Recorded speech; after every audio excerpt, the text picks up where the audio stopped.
समझ में आ जाता है कि भाई की शादी होते ही भाभी उसे एक दिन भी घर में बर्दाश्त नहीं करेगी। क्या बात है भाई, बताना कौन है वो? यार वो बहुत अच्छी लड़की है, पढ़ी लिखी है, मेरे साथ जॉब भी करती है। बस एक प्रॉब्लम है। हाँ, प्रॉब्लम? क्या प्रॉब्लम है भाई? यार वो शादीशुदा है, लेकिन उसके पति ने उसे सिर्फ इसलिए छोड़ दिया क्योंकि उसके माँ बाप दहेज नहीं दे पाए। सृष्टि ये सुनकर न जाने क्यों खुश हो जाती है।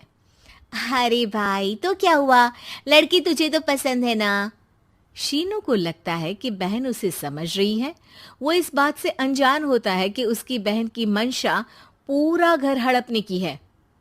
सृष्टि अपनी माँ से कहती है, मम्मी, मुझे तो बहुत चिंता है। पता है शीनू क्या कर रहा है? अरे क्या कर रहा है, वो तो काम पर जाता है और वापस घर आता है।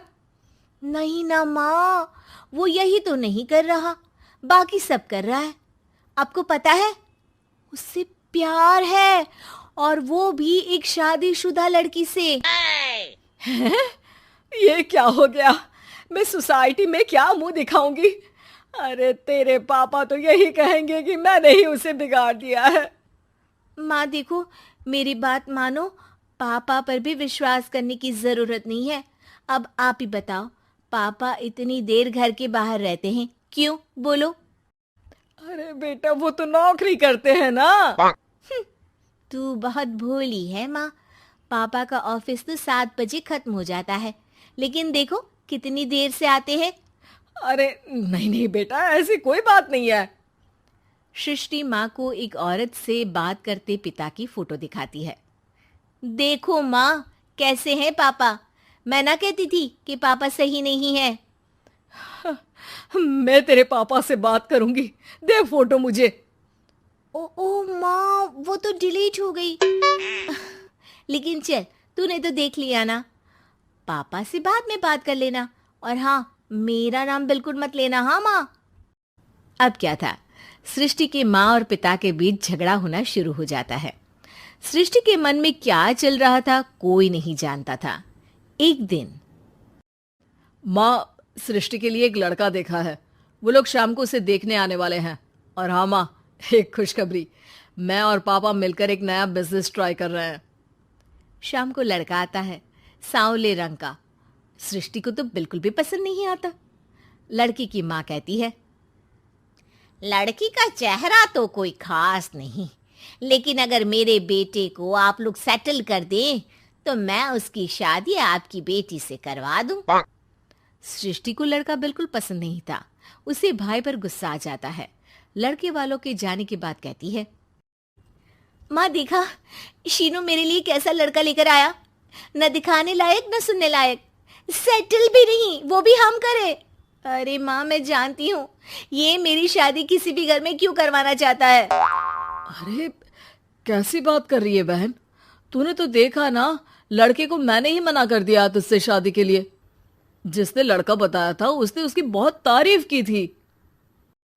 बात आई गई हो जाती है, लेकिन सृष्टि का मन शांत नहीं होता। क्या करूं, कुछ समझ में नहीं आ रहा।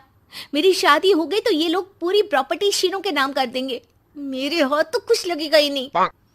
तभी सृष्टि को आइडिया आता है। वो किसी वकील को फोन करती है। जी देखिए, अगर आपके मम्मी पापा का तलाक हो जाता है तो आपके पिता की आधी प्रॉपर्टी आपकी माँ के नाम हो जाएगी, फिर उसे वो किसी को भी दे सकती है। सृष्टि अब माँ को बेटे के खिलाफ भरती है। माँ, शीनू पर नजर रखा करो, वो जिस लड़की के प्यार में है ना, वो शादीशुदा है। यहाँ आएगी, सारा पैसा, रुपया, जमीन जायदाद सब हड़प लेगी। पापा का भी हाल तुमसे छुपा नहीं है। ऐसा ना हो कि मैं और आप एक दिन सड़क पर भीख मांगे। हे भगवान, मैं तो जीते जी मर जाऊंगी अगर ऐसा हो गया तो। ऐसा हो गया नहीं माँ, ऐसा ही होगा। अभी समय है, आगे का सोच लो। मैं तो कहती हूँ पापा से आधी प्रॉपर्टी लेकर अलग हो जाओ। पापा की आधी प्रॉपर्टी भी हम लोगों को अगर मिल जाती है ना, तो अगले 7 जन्म सफल समझो। बेचारी माँ बेटी के कहने पर पति से तलाक लेकर अलग हो जाती है। सृष्टि अब पैसों से गाड़ी और अपने दूसरे महंगे शौक पूरे करने लगी। उसके दोस्त भी उसके पैसे इस्तेमाल करते।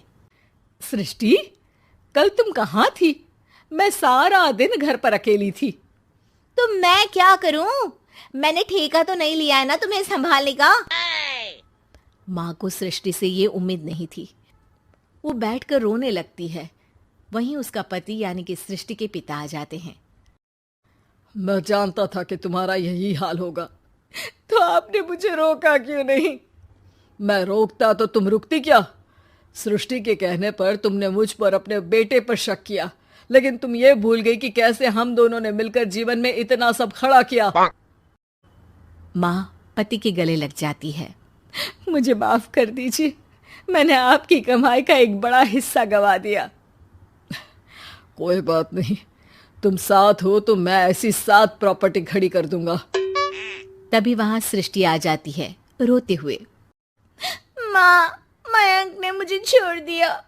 वो बोल रहा था जब तक मेरे पास पैसे थे तब तक ही वो मेरे साथ था,